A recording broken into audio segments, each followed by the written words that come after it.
و مسئله چهارم موضع الامامه من المعمومین، جای امام نسبت به معمومان، جایگاه امام نسبت به معمومان. پس بدون که سنت است که امام باید از معمومان پیش بگذرد، پیشتر بیستد. پس اگر معمومان، کسانی که از پشت امام اقتدا میکنند، دو یا زیاده از دو باشند، پس آنها حتما از پشت امام ایستند، در پشت امام ایستند. زیرا پیامبر صلی الله علیه و سلم وقتی که به نماز راست می ایستاد، پیش می رفت و یاران پیامبر، صحابگان پیامبر از پشت او می ایستادند، چگونه که در روایت مسلم و ابی داود است که فرمودند ان جابرا و جبارا وقف احدهما عن یمینه والاخر عن یساره. اینکه شب از شبها رسول الله نماز میگذاشت، جابر و جبار یکی از طرف راست او صلی الله علیه و دیگری از طرف چپ او ایستادند در نماز. فاخذ بایدیهما حتی اقامهما خلفه.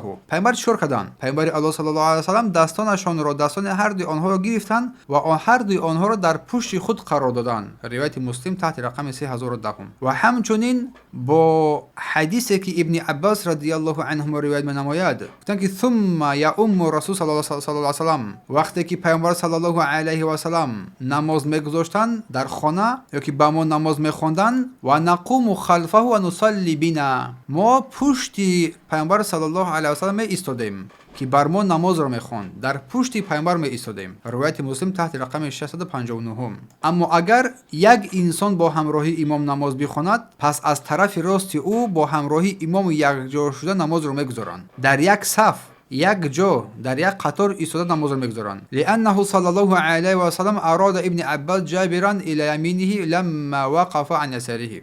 و وای مرد را از طرف راستش قرار میدهد اگر یک نفر باشد. میفرماید که زیرا پیامبر صلی الله علیه و سلم ابن عباس و جابر را که از طرف چپ او ایستادند، از طرف چپ پیامبر صلی الله علیه و ایستادند، آنها را گرفت و از طرف راستش قرار داد. ابن عباس هنگامی که با پیامبر نماز خواند، که جابر هنگامی با پیامبر نماز خواند، آنها را گرفت از طرف راستش قرار داد. روایت مسلم تحت رقم 3010.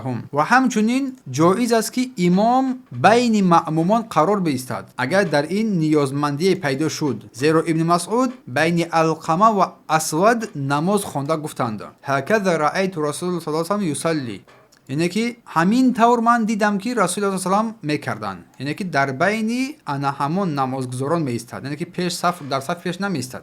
روایت ابی داود تحت رقم 613.